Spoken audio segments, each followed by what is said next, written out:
पहले आप सभी जिलेवासियों को दीपावली की हार्दिक शुभकामनाएं। आइए जानते हैं आज के प्रमुख अंतर्राष्ट्रीय खबरों को। पहले एक नजर हेडलाइंस पर। मिठाइयां बांटी, हाथ मिलाया, बधाई दी। भारत चीन बॉर्डर से हैप्पी वाली दिवाली की तस्वीरें। कच्छ में जवानों के साथ पीएम मोदी की दिवाली, बोले मातृभूमि की सेवा का मौका मिलना सौभाग्य। आरसीपी सिंह ने किया नई पार्टी के नाम का ऐलान, कहा बनेगी आप सबकी आवाज। प्राण प्रतिष्ठा की तरह अब दीपोत्सव के आमंत्रण पर विवाद, सांसद अवधेश प्रसाद बोले। इजराइल के अटैक का कब और कैसे जवाब देगा ईरान, सामने आ गई पूरी जानकारी। नेतन्याहू के कमरे तक पहुंच सकते हैं हमारे ड्रोन, हिजबुल्लाह चीफ ने इजरायली पीएम को दी बधाई। अमेरिका की चेतावनी, यूक्रेन में घुसने वाले उत्तर कोरियाई सैनिक बॉडी बैग में लौटेंगे। PNB, BOB, ICICI, Adani group की इस कंपनी के पीछे पड़े हैं कई बैंक, आखिर माजरा क्या। 17 साल से दिवाली वाली फिल्में नहीं कर सकी है ये कमाल, स्त्री 2 को मिलकर पछाड़ेंगे कार्तिक आर्यन और अजय। और चेन्नई सुपर किंग्स और आरसीबी, गुजरात टाइटंस से राजस्थान रॉयल्स तक आईपीएल टीमों के बीच इस खिलाड़ी की जबरदस्त डिमांड। भारत और चीन के सैनिकों ने पूर्वी लद्दाख में चल रहे गतिरोध के बीच दिवाली पर विभिन्न बॉर्डर पर एक दूसरे को मिठाइयां बांटी और बधाई दी। मिठाइयां बांटने का कार्यक्रम लद्दाख, अरुणाचल प्रदेश और सिक्किम में आयोजित किया गया। इससे दोनों देशों के बीच संबंधों में मिठास आई है। पूर्वी लद्दाख में चीनी सेना के साथ चले गतिरोध के बीच दोनों में हुए समझौते के बाद भारत और चीन के बीच इस बार दिवाली हैप्पी वाली बात रही है। आज सुबह एक ही नहीं बल्कि 5 बॉर्डरों पर दोनों देशों के सैनिकों ने एक दूसरे को मिठाई खिलाकर मुंह मीठा किया। भारतीय और चीनी सेना के सैनिक दिवाली के अवसर पर दौलत बैग ओल्डी में मिठाइयां देकर हाथ मिलाया। लद्दाख के हॉट स्प्रिंग में एक साथ पुल पर खड़े होकर भारत और चीन के सैनिकों ने फोटो भी खिंचवाई। दीपावली के मौके पर प्रधानमंत्री नरेंद्र मोदी ने गुजरात के कच्छ में देश के जवानों को संबोधित किया। इस दौरान उन्होंने कहा कि जवानों के साथ दिवाली का त्योहार मनाने का अवसर मिलना सबसे बड़ी खुशी है। मैं आप सभी को शुभकामनाएं देता हूं। पीएम मोदी ने जवानों को संबोधित करते हुए कहा कि मातृभूमि की सेवा ये अवसर बड़े सौभाग्य से मिलता है। ये सेवा आसान नहीं है, ये मातृभूमि को सर्वस्व मानने वालों की साधना है। ये भारती के लाडलों और लाडलियों की तप और तपस्या है। नरेंद्र मोदी ने आगे कहा कि मैं सभी को और मां भारती की सेवा में तैनात देश के हर जवान को दिवाली की हार्दिक शुभकामनाएं देता हूं। मेरी इन शुभकामनाओं में आपके प्रति 140 करोड़ देशवासियों का कृतज्ञ भाव भी शामिल है और उनका आभार भी शामिल है। मुख्यमंत्री नीतीश कुमार के काफी करीबी रहे रामचंद्र प्रसाद सिंह उर्फ आरसीपी सिंह ने गुरुवार 31 अक्टूबर को अपनी नई पार्टी की घोषणा कर दी है। आरसीपी सिंह ने अपनी पार्टी के बारे में बताते हुए कहा कि आज दीपावली है और दीप आशा जगाता है। मैंने अपनी पार्टी का जो नाम रखा है, शॉर्ट में नाम ही आशा है और इसका फुल फॉर्म आप सबकी आवाज है। आरसीपी सिंह ने बताया है कि पार्टी का झंडा आयताकार और 3 रंगों का होगा। सबसे ऊपर हरा रंग होगा, बीच में पीला रंग होगा और सबसे नीचे नीला रंग होगा। ये हमारे पार्टी का झंडा होगा और बीच में जो पीला रंग है उसी में जब चुनाव आयोग हमें चिन्ह देगा तो वो बीच में काले रंग में अंकित होगा। हमारी पार्टी का जो संविधान है वो अन्य पार्टियों के संविधान से अलग होगा।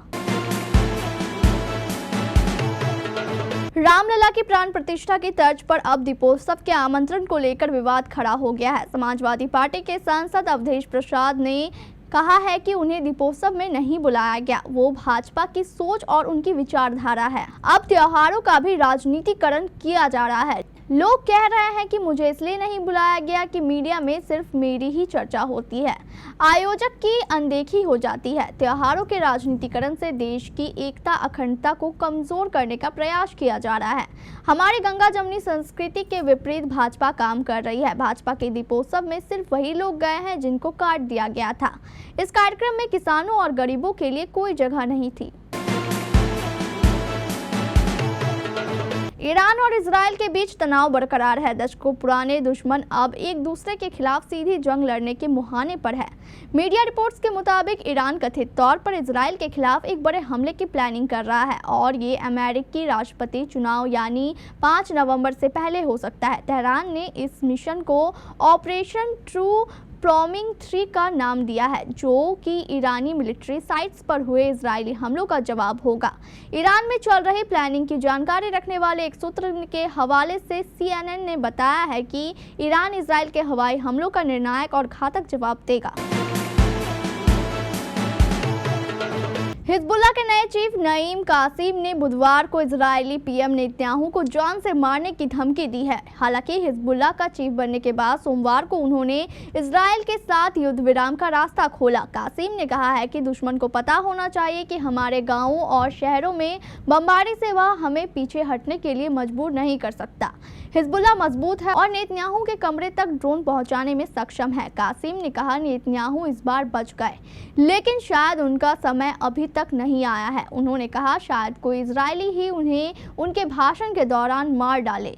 हमारे संपर्कों ने पुष्टि की है कि नेतन्याहू बहुत डरे हुए हैं क्योंकि हम उन्हें निशाना बना रहे हैं। कासिम इस महीने की शुरुआत में इजरायली पीएम के निजी आवास पर ड्रोन हमले का जिक्र कर रहे थे। ड्रोन इजरायली पीएम की खिड़की से टकराया था।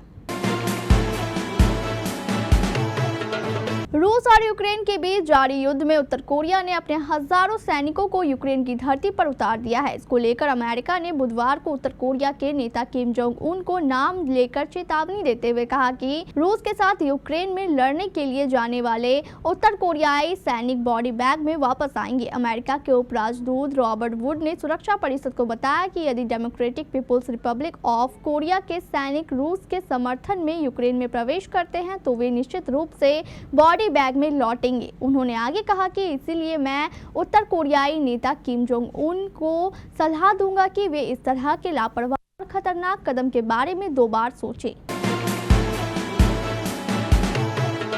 अडानी ग्रुप की एक कंपनी के पीछे कई बैंक पड़े हैं। ये बैंक किसी खास कारण से अडानी ग्रुप की इस कंपनी के पीछे हैं। ये कंपनी कोई और नहीं बल्कि अडानी कंपनी की दुधारू गाय कहे जाने वाली अडानी इंटरप्राइजेस है। 2 दिन पहले ही इस कंपनी के दूसरी तिमाही के नतीजे आए हैं। इस दौरान कंपनी का कंसोलिडेटेड नेट प्रॉफिट 664% की तेजी के साथ 1742 करोड़ रुपए रहा। दरअसल ये बैंक अडानी इंटरप्राइजेस के एक प्रोजेक्ट में दिलचस्पी दिखा रहे हैं। इस प्रोजेक्ट के लिए इन बैंकों ने लोन को साझा करने की इच्छा जताई है। इकोनॉमिक टाइम्स के मुताबिक इन बैंकों में bank of Baroda, Punjab national bank, union bank of India, central bank of India, ICICI bank और एक्सिस बैंक शामिल है। दिवाली आ चुकी है और इसके साथ ही बॉलीवुड की 2 धमाकेदार फिल्में भूल भुलैया 3 और सिंघम अगेन भी थिएटर्स में पहुंच चुकी है। भूल भुलैया 3 में कार्तिक आर्यन लीड रोल में है और उनके साथ ओरिजिनल मंजुलिका यानी विद्या बालन लौट रही है। फिल्म में माधुरी दीक्षित और तृप्ति डिमरी भी महत्वपूर्ण किरदारों में नजर आने वाली है। दूसरी तरफ सिंघम अगेन की कास्ट में तो जैसे आधा बॉलीवुड ही भरा पड़ा है। अजय देवगन स्टारर फिल्म में दीपिका पादुकोण, करीना कपूर, रणवीर सिंह, टाइगर श्रॉफ, अर्जुन कपूर पॉपुलर बॉलीवुड नाम बड़े किरदार निभा रहे हैं। इनके अलावा अक्षय कुमार और सलमान खान जैसे स्टार सिंघम अगेन में कैमियो करने वाले हैं। सिंघम अगेन पहले स्वतंत्रता दिवस पर रिलीज होने वाली थी, मगर शूट में देरी की वजह से इस फिल्म की रिलीज डेट बदली गई है और ये पहले से दिवाली पर आ रही भूल भुलैया 3 के सामने आ गई है। ट्रेंड एक्सपर्ट्स से लेकर इंडस्ट्री का भला सोचने वाले तमाम लोगों का मानना है कि वैसे तो इतनी बड़ी फिल्मों को एक साथ रिलीज नहीं होना चाहिए था, लेकिन अब जब क्लैश हो ही रहा है तो अजय और कार्तिक दोनों की फिल्मों के लिए एक बड़ा चैलेंज भी बॉक्स ऑफिस पर इंतजार कर रहा है।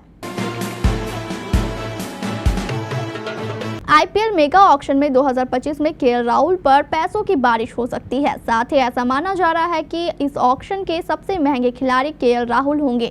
पिछले सीजन केएल राहुल की धीमी बल्लेबाजी पर खूब सवाल उठे, लेकिन IPL टीमें इससे इतर राय रखती है। IPL टीमों के बीच केएल राहुल की जबरदस्त डिमांड है। Chennai super Kings, royal Challengers Bengaluru, Gujarat Titans और राजस्थान रॉयल्स केएल राहुल के लिए करोड़ों रुपए खर्च कर सकती है। पिछले सीजन लखनऊ सुपर जॉयंट्स के मालिक वेग संजीव गोयनका और केएल राहुल के बीच अनबन की खबरें सामने आई थी। दोनों मैच के बाद आमने सामने हो गए थे। इस दौरान काफी गहमा-गहमी देखने को मिली थी। इसके बाद तकरीबन तय हो गया था कि केएल राहुल और लखनऊ सुपर जॉयंट्स की राहें अलग हो जाएंगी। अब इस पर जल्द ही आधिकारिक जानकारी सामने आ सकती है।